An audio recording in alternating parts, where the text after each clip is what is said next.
potential of mi-rna biomarkers to diagnose vector-borne disease, a systematic review of implications for Australian biosecurity. That nearly took up the whole 7 minutes.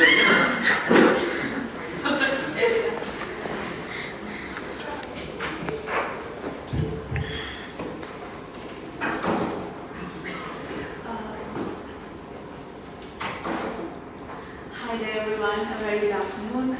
Thank you very much for joining me today at the Australian Biosecurity Symposium here at the Beach Resort on Gold Coast. It's a bit of a hard day just before the tea break, so hopefully you will be with me during this very short presentation. I'm Terry Silva. I'm a first year PhD student from the University of Melbourne, School of Veterinary Biosciences, and I'm very excited to present some of my latest findings of a systematic review that I carried out on the potential of mi-rna biomarkers in diagnosing vector-borne diseases and their implications for Australian biosecurity. So let's dive right in. Yeah, this is the outline of the presentation. Just a bit of a flow there for you to keep you entertained. So I'll be giving a brief introduction and I'll be discussing some of the methods that I used, and we'll jump into study characteristics, the geographic distribution of the studies that were included in this review, and significant findings, and finally conclusions.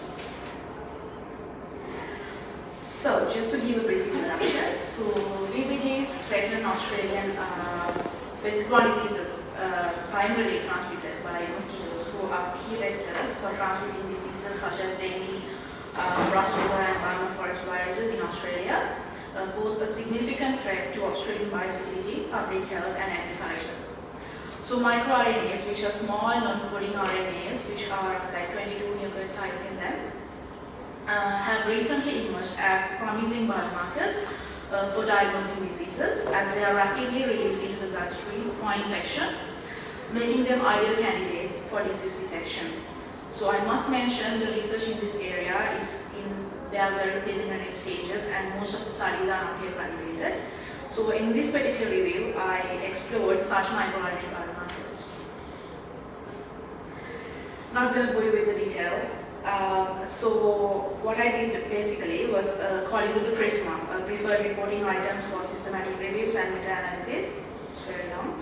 Flowchart. After searching for electronic databases, I basically 935 studies were imported into a reference management software, and I kind of screened them according to the inclusion and exclusion criteria.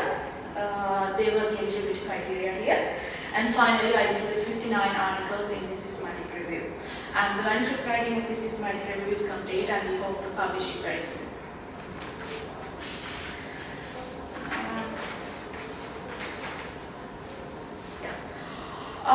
If we jump to the study characteristics, this is the breakdown of different study types. Please feel free to appreciate my beautiful diagram on which I slaved several days.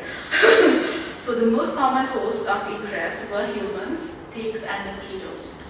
And as you can see from that, dengue and chickpea were the most popular VBDs of interest. I think from this diagram it's very clear that which diseases were most focused on and which diseases need our focus, because the research in this area is very, very low, and they are at like very preliminary stages. Jumping on to the geographic distribution of the study types according to host. Majority of the studies included in the review were conducted on pigs from China, followed by human host-based studies undertaken in India, Iraq, Mozambique, Singapore, Thailand, and Turkey. The significant findings of this research actually includes the differential expression of various microRNAs in various infections. I have only included some of the very important findings that are related to Australian biosecurity. So in the case of JE, mi-21 was found to be upregulated, while mi-155 was significantly downregulated in human cases compared to controls.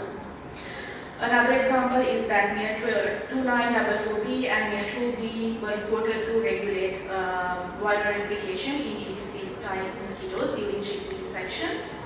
And it was also reported that the differential expression of mi-122, 3158, 4497, so many microRNAs, were reported to be associated exclusively with severe malaria symptoms. And finally, it was also reported that the exotic scapularis sticks show differential expression of mi-X1b and mi-210 during povazan viral infection. So, moving on, furthermore, some studies have actually reported a handful of microRNAs that have shown consistently showing differential expression during particular infections. And these microRNAs were kind of described as potential biomarkers. So, for an example, in the case of JE, mi-21 was reported to be showing significant upregulation. And in the case of dengue, mi-126 was reported to be showing significant downregulation during dengue infection. So, which highlights the possibility of them being kind of biomarkers for these diseases. So, in conclusion, microRNAs are considered as good biomarkers for detecting vector-borne diseases due to their stability in body fluids, specificity to disease states, and the ability to reflect pathophysiological changes associated with these infections. So, further investigations into the potential of these molecules as biomarkers for infectious diseases is warranted, as such research could significantly enhance Australia's biosecurity measures. So, the development of such novel diagnostic tools based on these biomarkers could actually facilitate the screening and early detection of infectious agents, thereby strengthening the nation's ability to prevent, identify, and respond to potential biosecurity threats. This is my amazing team of supervisors. Thank you so much for that. And thank you very much for your attention, and I will be happy to answer any questions you have during this time. Thank you so much.